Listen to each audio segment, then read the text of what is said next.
Being an introvert has influenced many of my life's decisions. One, I married Lavina, an extrovert. Um, Two, my choice in career, electrical engineering. Perfect for an introvert. I sit in a little office designing circuits for microchips. It was perfect until they promoted me to management. I was outside of my comfort zone again. At least I learned public speaking. Another decision being an introvert influenced was scuba diving. How else can I spend an hour with my friends and not have to say a word? Scuba diving became my passion. I got certified to scuba dive in 1995, became an instructor in 2000. I worked nights and weekends teaching scuba. I have certified over 500 scuba divers. It's truly my passion. In 2015, I was working for a semiconductor company, and they were going through a merger, and they asked me to lay off 1/3 of my team. I had 2 weeks to come up with a list. It was due on Friday. I realized that if I laid myself off, I could save two people's jobs. So I did. I laid myself off. Lavina and I moved to Roatan. We opened a dive business in West Bay. The fuel for my passion is what I call the ocean's treasure. I'm not talking about literal treasure. We're not talking about pirate booty. We're talking about the coral reef.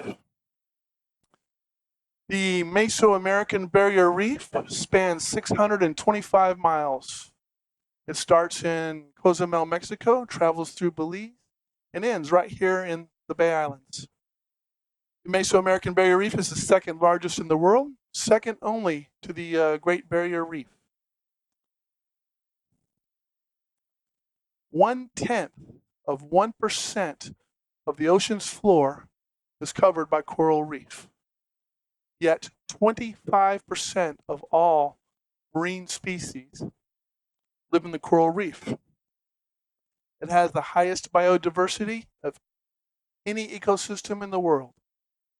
In case you're wondering, the rainforests are the second highest biodiversity ecosystem.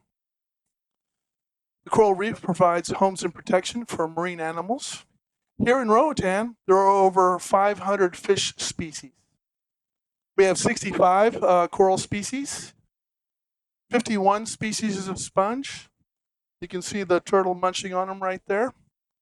350 species of mollusk are crawling around the coral reef.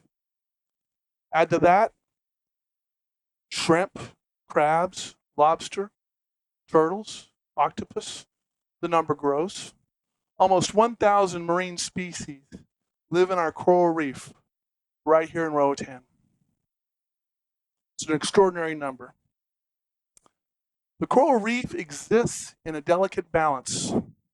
The slightest little thing can be catastrophic. For example, let's take invasive species. Flip that down there. Invasive species. Lionfish are an invasive species, and if left unchecked, they can decimate reef fish populations, causing problems in the reef. The decline of natural species like conch or lobster. They're the bottom feeders of the reef system, and they keep the reef clean. Overfishing of predator fish should also be a problem. The predator fish keep the reef fish in check.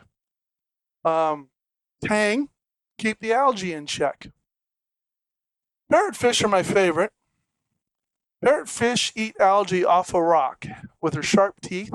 They scrape a little bit of rock with every bite, and they poop sand. One parrotfish can produce 1,000 pounds of sand a year. They literally make beach.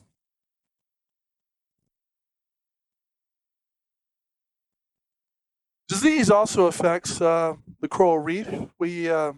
Diseases like stony coral tissue loss or bleaching have catastrophic effects as well.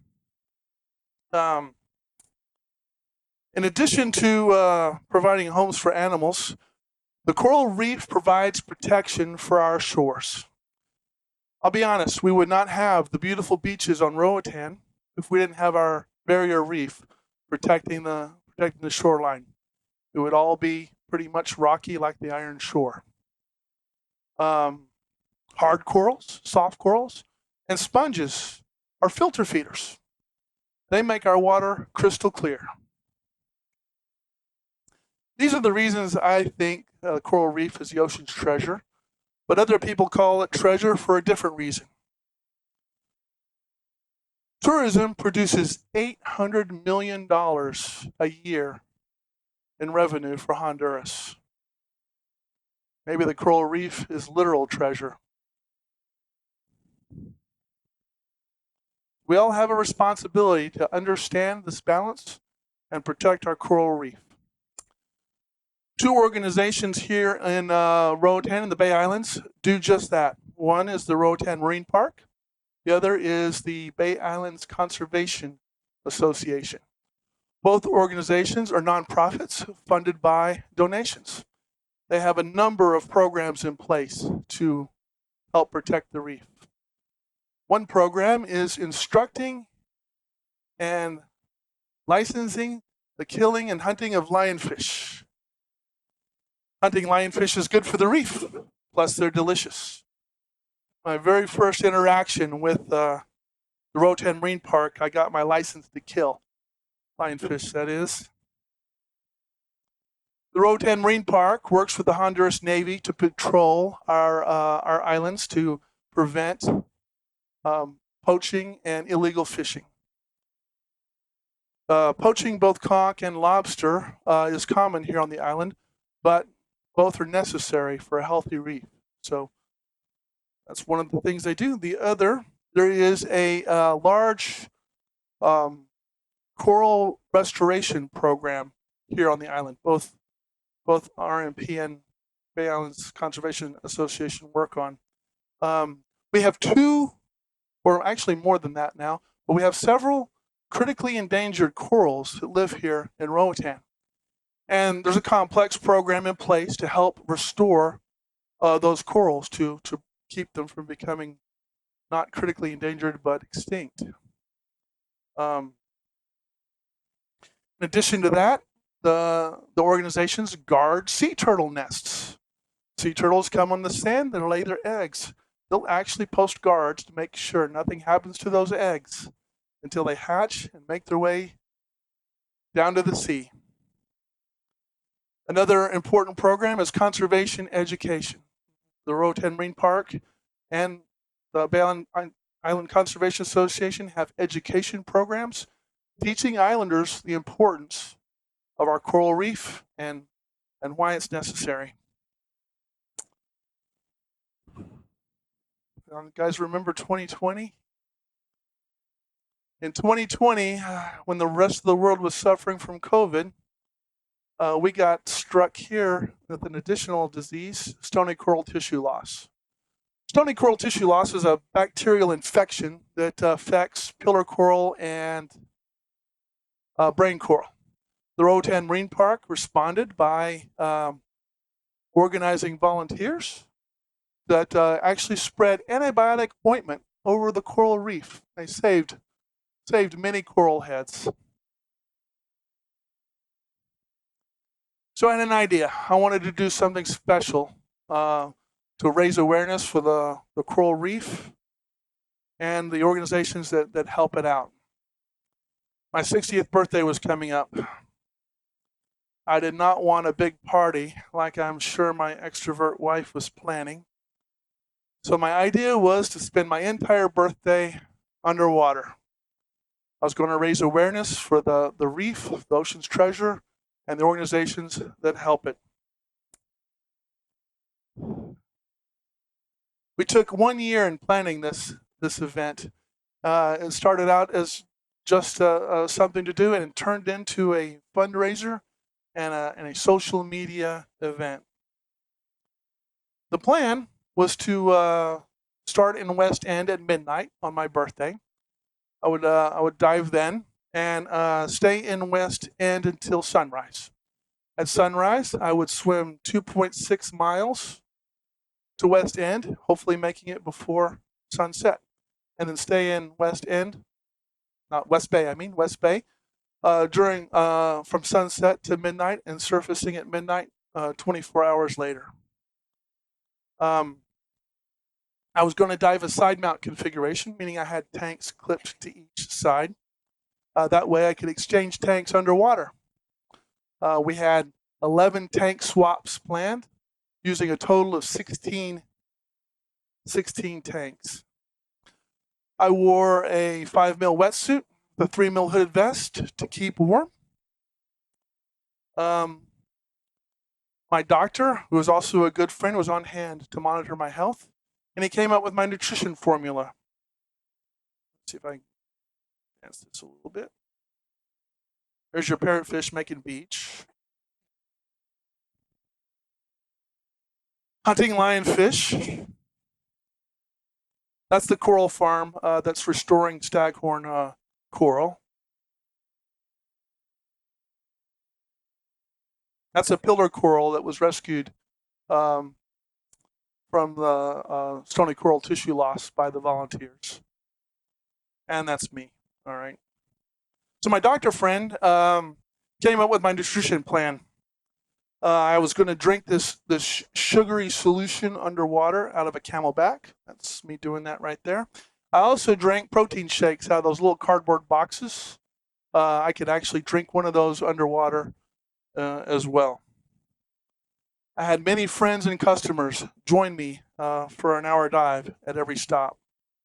With much trepidation, we set our fundraising goal at $10,000.